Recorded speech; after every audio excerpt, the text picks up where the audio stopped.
നമസ്കാരം എല്ലാവർക്കും പുതിയൊരു വീഡിയോയിലേക്ക് സ്വാഗതം. ഇന്ന് നമ്മൾ സോഷ്യോളജിയിലെ മൂന്നാമത്തെ ചാപ്റ്ററിൽ നിന്ന് പരീക്ഷയ്ക്ക് വരുന്ന ചോദ്യങ്ങളാണ് പറയുന്നത്. ഒന്നാമത്തെ ചോദ്യം: ജാതിവ്യവസ്ഥയുടെ പ്രധാന സവിശേഷതകൾ വിശദീകരിക്കുക. Describe the important features of the caste system. Answer: ജന്മം കൊണ്ടാണ് ജാതി നിർണ്ണയിക്കപ്പെടുന്നത്. സ്വഗണവിവാഹം, ആഹാരം പങ്കുവെക്കൽ എന്നിവയിലുള്ള നിയന്ത്രണങ്ങൾ, ഉയർന്ന താഴ്ന്ന മധ്യ പദവി നൽകിക്കൊണ്ടുള്ള ശ്രേണീകരണം, ഉപജാതികളും ഉപജാതികളും, കുലത്തൊഴിൽ. അടുത്ത ചോദ്യം: എന്താണ് പ്രബല ജാതി? Clarify the term dominant caste with examples.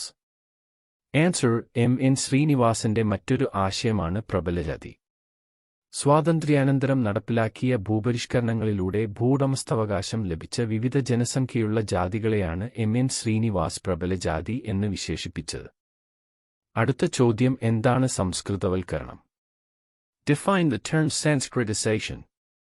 Answer: Indian സമൂഹശാസ്ത്രജ്ഞൻ നരവംശാസ്ത്രജ്ഞനുമായ M.N. ശ്രീനിവാസാണ് സംസ്കൃതവൽക്കരണം എന്ന പദം ഉപയോഗിച്ചത്. അദ്ദേഹത്തിന്റെ ബുക്ക് റിമംബർ വില്ലേജ് താഴ്ന്ന ജാതിക്കാർ, ഉയർന്ന ജാതിക്കാരുടെ വിശ്വാസങ്ങൾ, ആചാരങ്ങൾ, ജീവിതശൈലിയും മറ്റു സാംസ്കാരിക ചിഹ്നങ്ങൾ എന്നിവ ഏറ്റെടുക്കുന്ന പ്രക്രിയയാണ് സംസ്കൃതവൽക്കരണം.